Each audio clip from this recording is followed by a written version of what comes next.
junior high show for an excellent rendition. This time I'd like to welcome Abby Bax, an 8th grader, who's going to be reading her 2006 Americanism essay.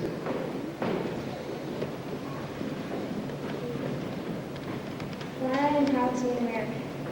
I am proud to be American. Adults sometimes think kids don't understand what an honor it is to be American. They're wrong. I am proud to be an American because of all the wonderful people who came from this nation and made a contribution to today's society. Take, for example, Neil Armstrong, who made significant strides in our exploration of space and the moon. Abraham Lincoln fought for African Americans' rights and helped others realize that everybody should be treated the same. Martin Luther King Jr. also sacrificed his own life so that others may live in harmony. I am also proud to be an American because of all the rights and opportunities I possess. Many countries don't give their citizens the right to choose who they want in office. I do. In some places, kids don't have the opportunity to get a good education. I do. Another reason why I'm proud to be an American is how we have the ability to pull together as a country. We stand up for people who can't stand up for themselves, like Iraq citizens. We also fight for what we think is right. Take, for example, the Iraq War. We make sure our ideas are heard and we don't stop until they are recognized. Now you see that everyone has an opinion, even kids. We are very lucky to live in this free nation.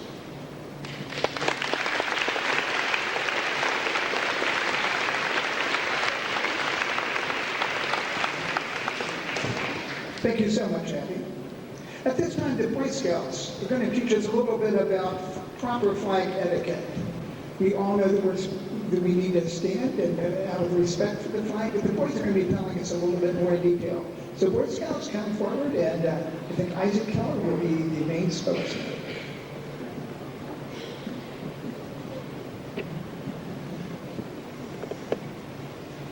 The United States flag should always be treated with extreme care and respect.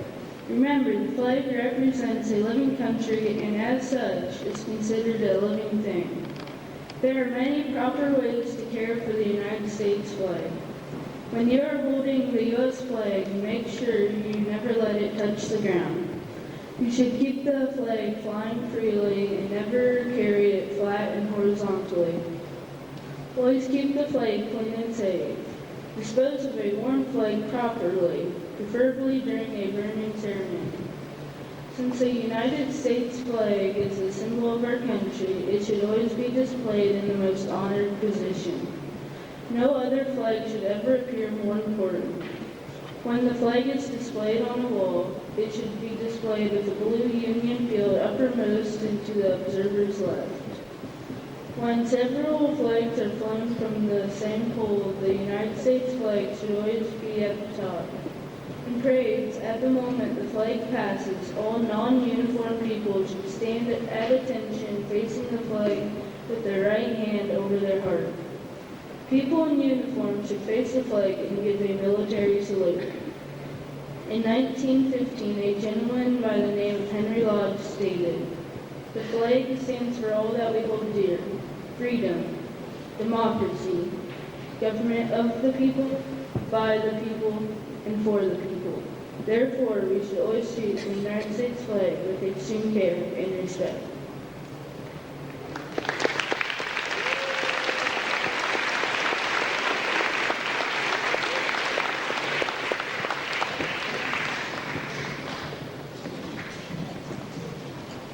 It's my honor and privilege at this time to bring forward to the podium our keynote speaker. Our keynote speaker today is a 1995 graduate of Fort McHenry Local High School. Back in 1995, Jose Fowler was known as a good guy, a good athlete. He played on the football team, but he was just generally known for his outstanding leadership. After graduation from high school, Jose went on to the Army. And at that time, Jose spent almost a year in Iraq. At this time, Jose, I invite you to the podium, and Jose is going to be showing us a little PowerPoint, showing us some of the slides in just life in the military in Iraq. Let's hear it for Armyman Jose Fowler.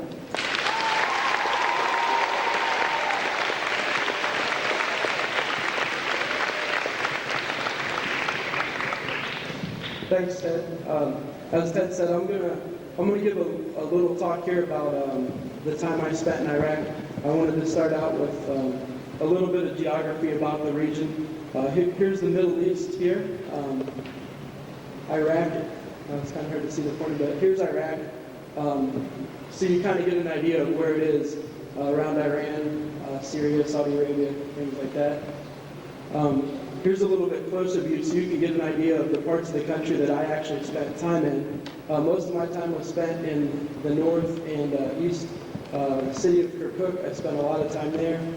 Sulaymaniyah, Erbil, and a little bit of time in Mosul also. So now you have an idea of the part of the country that I spent most of my time in. And now I'll get to what did I do when I was over there. One of the most important things that we did there was to maintain our vehicles. When we went out in the city, that was our protection, armored Humvees.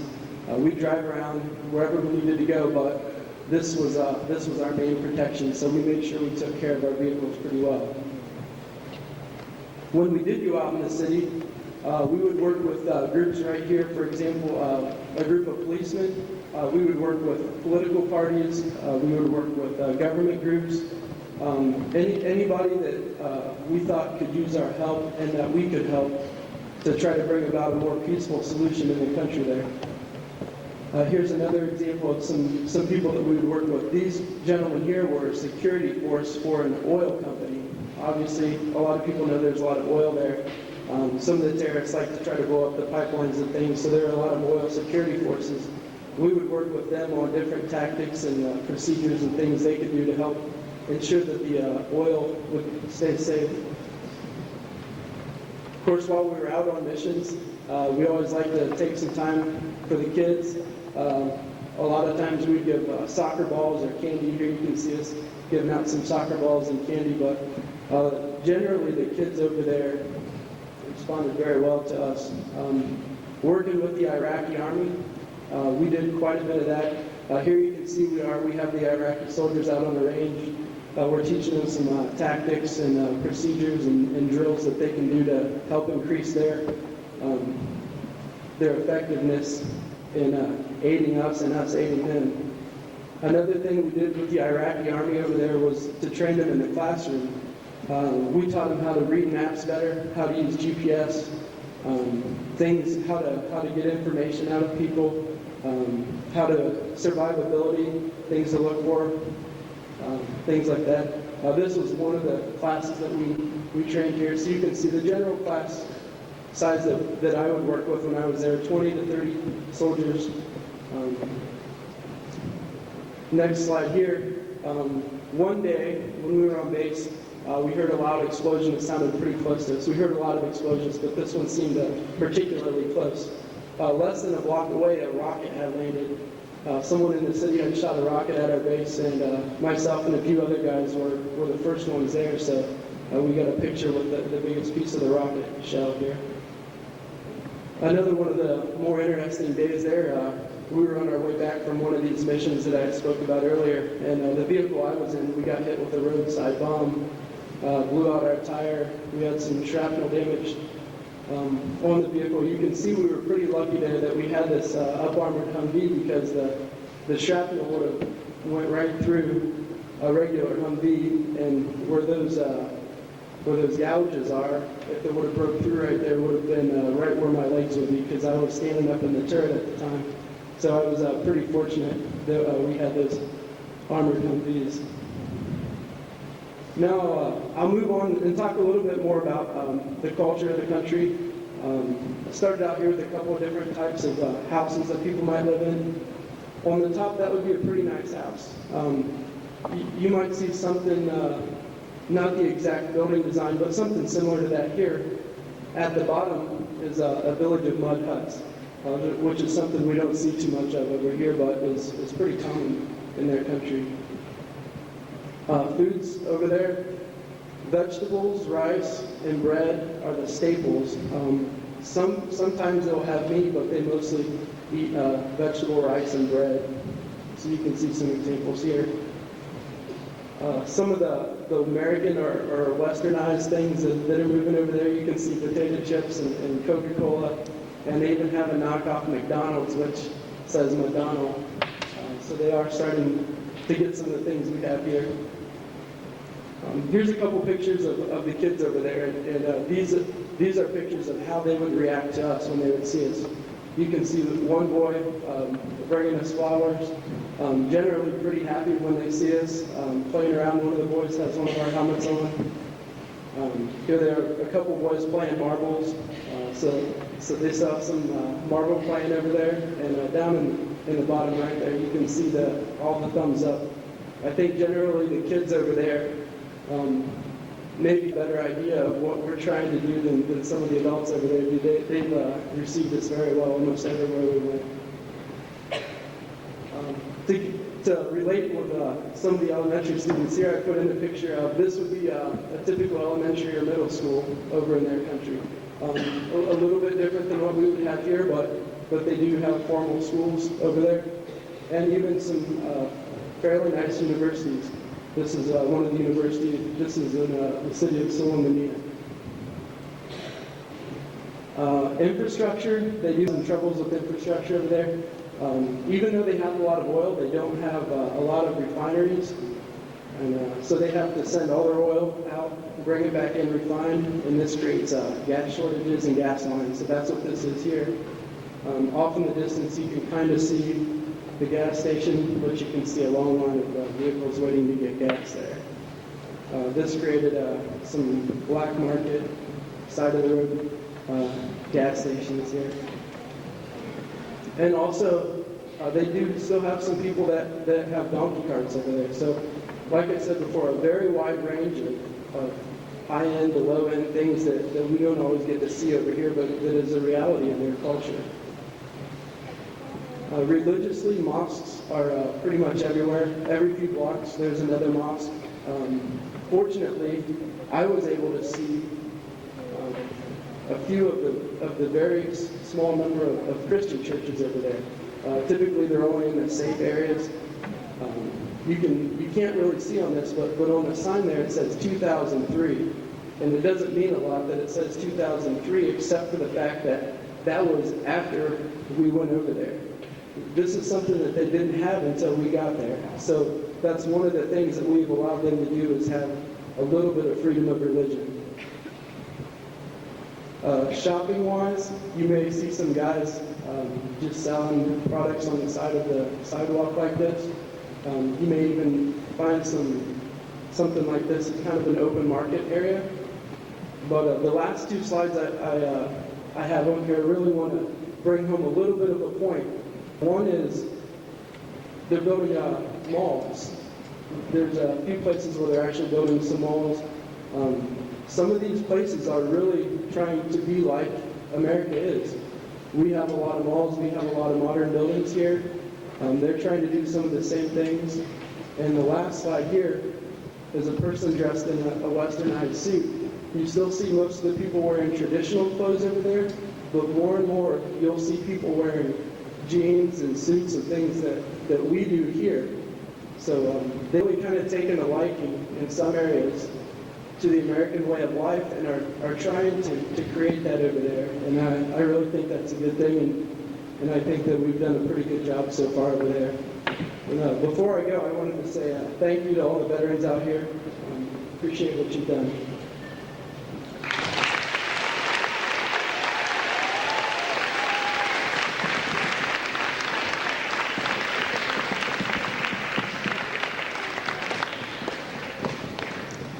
Thank you so much, Jose. All of us can definitely pay a deep gratitude for all of those who have served before and all those who are serving now. At this time, we have another Americanism essay, and we're going to have David Toby. David, if you come to the podium.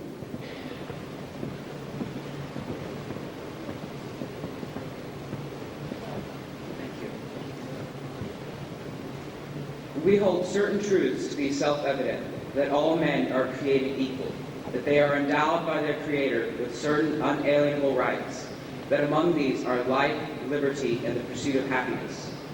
These words of our founding fathers still ring loud and true today.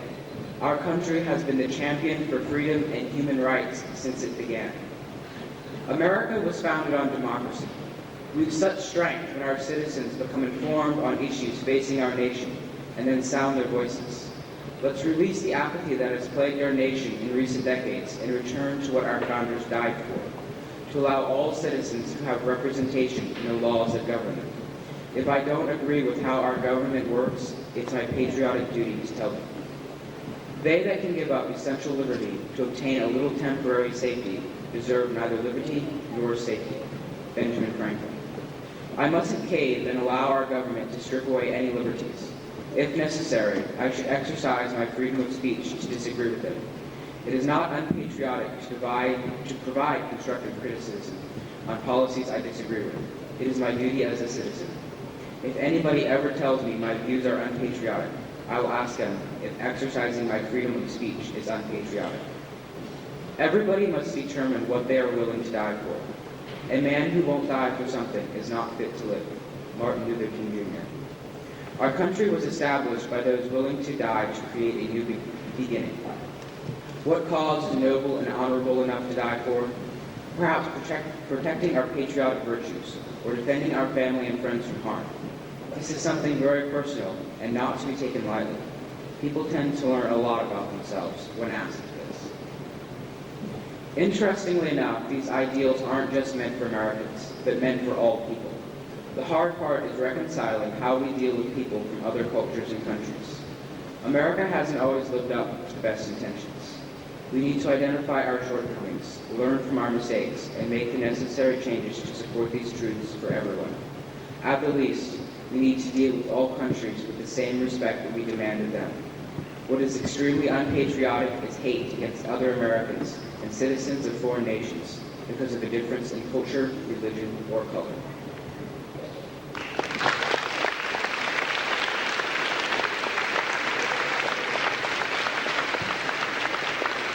Thank you, David.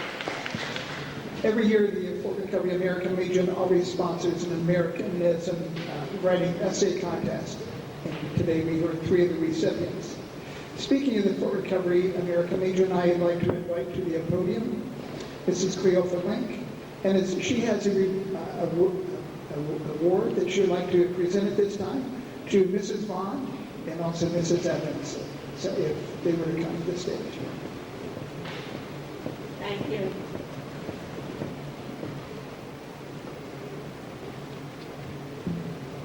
As he said, the American Legion Auxiliary, VFW and Auxiliary promote Americanism in the schools.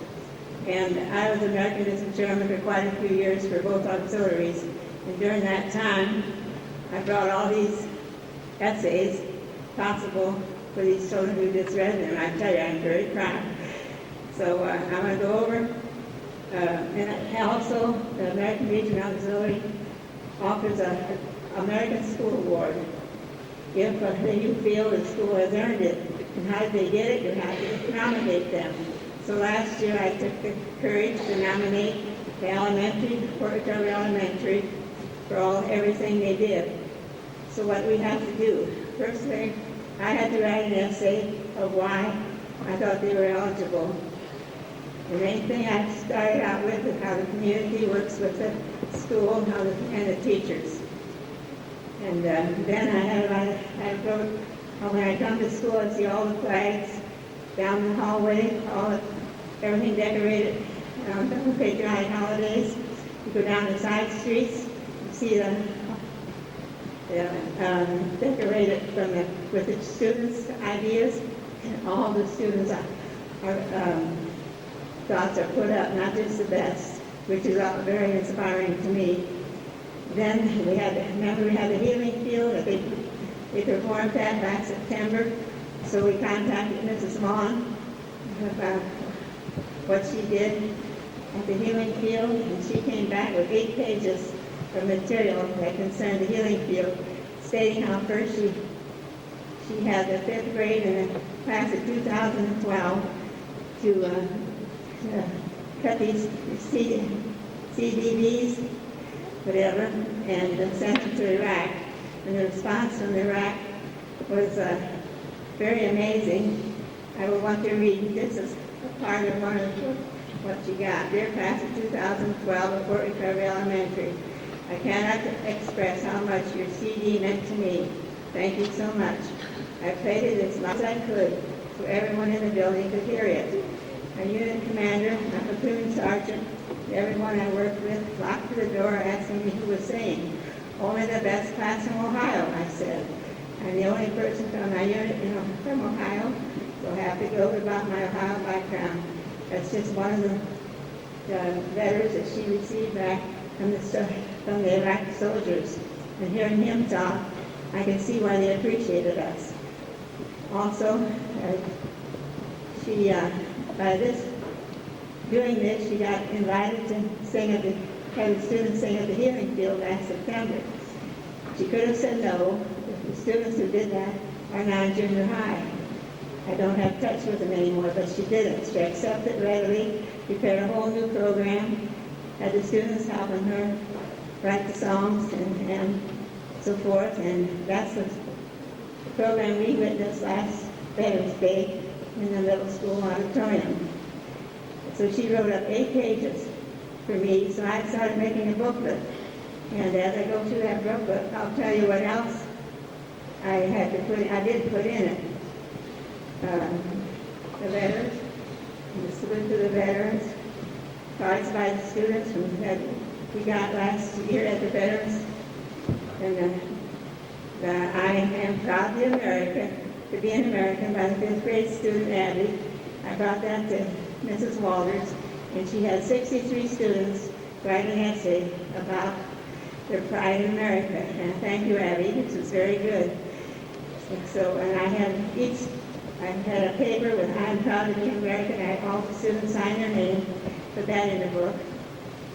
Then had a very sad happening in the middle school, losing 2 students. But Mrs. Vaughn happened to find out from some of the papers I brought her that you could order a flag to be flying over the Capitol on a special day. So she took the initiative without asking me and contacted Mr. Senator, and in turn contacted Boehner, and they had a flag flown over the nation's capital on the birthday of these 2 students, Damon Cranky on the 22nd of February, and on Natasha on the 13th of May. And then the flag was sent back to the school and presented to the parents along with a whatever. And it was very much appreciated by the parents. And then every year, the school invites the 2 members of the American Legion Auxiliary to have a flag presentation in the 3rd grade, and we teach about between 60 and 80 students what the Boy Scouts are telling us, how to respect the flag, how to act with the flag, and also how the alien becomes a naturalized citizen. And then the students receive a little flag like you received this morning. They are donated by the Legion. And I thank my husband, he makes the holders for them. And the auxiliary members make the coloring books, and I put them all in here. And I made about a 30-page book. So, and this morning I added the history of the Pledge of Allegiance, with our Pledge of Allegiance being challenged to take the words under God out of the Legion, out of the pledge. I thought that would be very great. And this book, and Mrs. Long will come up. I will present this book to her. She can put it in the school library. See you.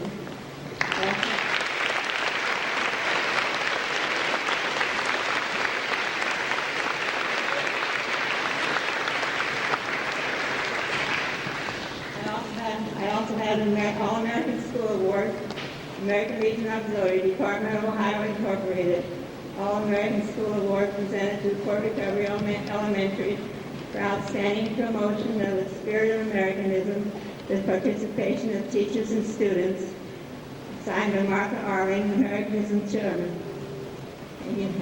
Thank you very much for everything you do. And I have a special little flag pin for your lapel you wear on national holidays. Thank you.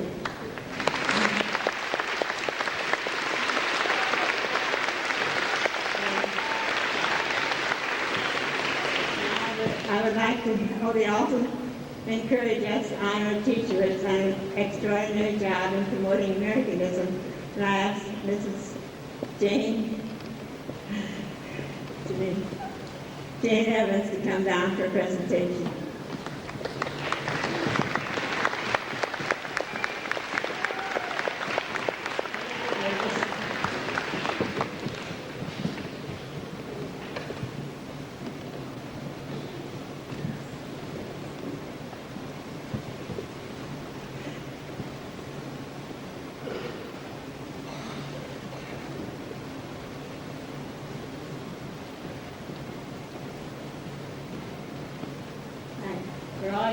For all you've done for helping us to get the All-American School Award. I have a presentation, American Legion Auxiliary Managed Unit 345, Certificate of Merit, presented to Mrs. Jane Evans of Port Recovery Elementary for her leadership and enthusiasm promoting the spirit of Americanism in the school and in the community. Signed by our Executive Committee Chairman, Eileen Smith, also the President of the building. Thank you very much.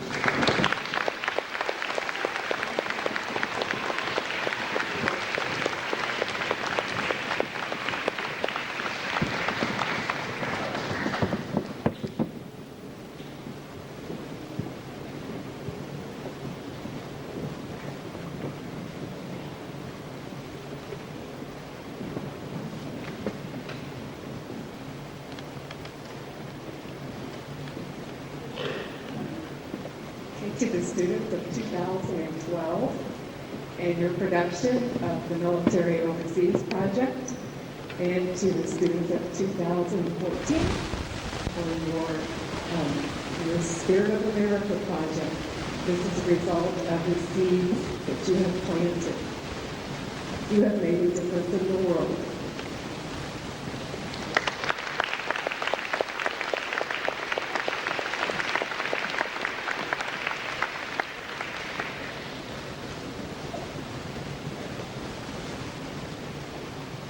The Overseas Project started just as a small production, and I saw the passion in the 8th grade students who were presently here in their eyes as they sang the song and wrote the words to the essay that they sent to the soldiers overseas. They had such passion and such love, and they planted so much seeds of compassion as far as we love you. We wish you were here. We're praying for you. Those thoughts were sent to the overseas soldiers. After the project was complete, we started receiving letters back, and I tried to share some of them with you as they came back.